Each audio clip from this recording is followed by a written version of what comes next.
So you're getting a divorce, and either you've decided that you want to sell your home, or maybe the court has decided that the home must be sold.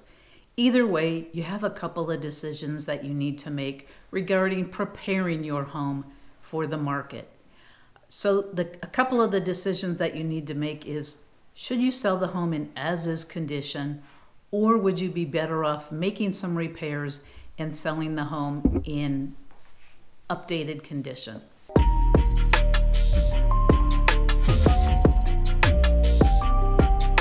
Well, before you decide which option is best for you and your family, I recommend that you speak with a certified divorce real estate expert like myself, because we can help you figure out which option is best for you. Maybe you only need to do a few repairs, maybe there's a lot of repairs. Either way, we want to make sure that you make the best choice for you and your family. Selling the home as is does have its pros and its cons. So let's look at the pros first. Well, you don't need to do anything to prepare your home for the market.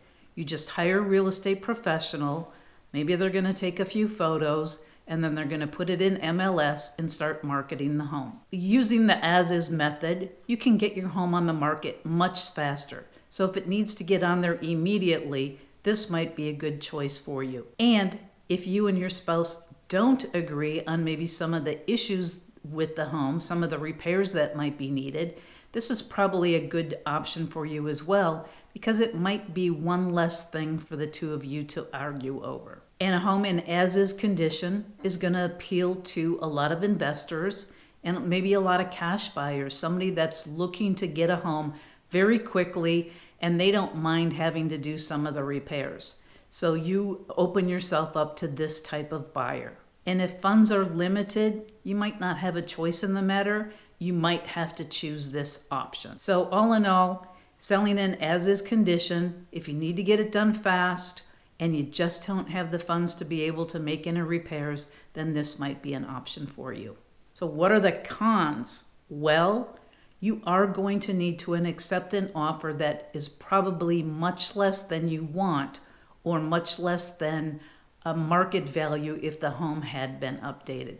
So you do need to prepare yourself for that and know that you are going to accept a little bit less for your home than it could potentially sell for. One of the other cons is that even though repair costs, let's say you just maybe need some carpet and some paint, and maybe it's like $5,000 for those things. But traditional buyer is going to want to take a lot more money off for the inconvenience factor. Sometimes it's almost 2 to 3 times as much as the actual repair costs that are associated with the home. Another con of selling your home in as-is condition is there are some repairs that are actually required for many types of loans.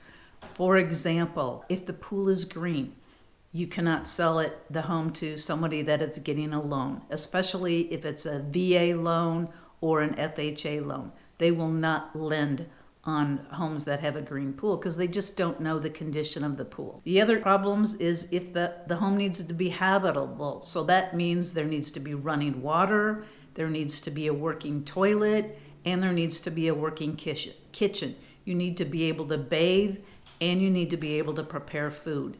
So if your home doesn't have those features right now, maybe you were doing some remodeling work that got put aside, then you are kind of forced into either making the repairs or you're being forced into selling it in as-is condition. So that can be one of the cons as well, is you're kind of limiting your buyer pool. And the last con is it can take a lot longer to sell. You have to be able to find someone that is okay purchasing a home that's in as-is condition and might need some repairs. Now, this is if there's a lot of repairs that are needed. If there's just minor cosmetic things, that's not what I'm talking about here. I'm talking about a home that really does need some significant repairs or remodeling work to be able to sell for top value. Here are some things to consider if you're going to decide to repair the home. Number one is, what repairs and improvements make the most sense? Not all of them make a lot of sense. Like I mentioned earlier, just cleaning up the home makes a huge difference. A little bit of paint and some new carpet go a long way. A full kitchen remodel, that can cost a lot of money and you might not get the money back for it. So again, if you're working with a certified divorce real estate expert like myself, we can help guide you, and we can actually show you, just different templates to show what improvement costs are and what your expected return is by making those improvements. So the other thing you need to consider if you're going to be making improvements is, do you have a budget for the repairs? And who's going to pay for them? A lot of times in these situations, maybe one of you wants to make the repairs and the other one doesn't. Unfortunately, you're both going to have to agree on the repairs and who's responsible for paying for the repairs. Now, a lot of times, maybe one or the other of you is in a little bit better financial position and you can make the repairs, and then the other person would pay you back at closing through their net proceeds. So you would do an equalization once the home does sell. The last thing that you need to consider is, depending on the type of repairs and how long it might take to get those, is it could take a little bit longer to get your home on the market and get it ready to sell. So you do need to be prepared for that. You need to agree with that. And depending on if there's a court order in place, maybe you don't have time to do that, or that might be something that we want to factor into putting a court order in place.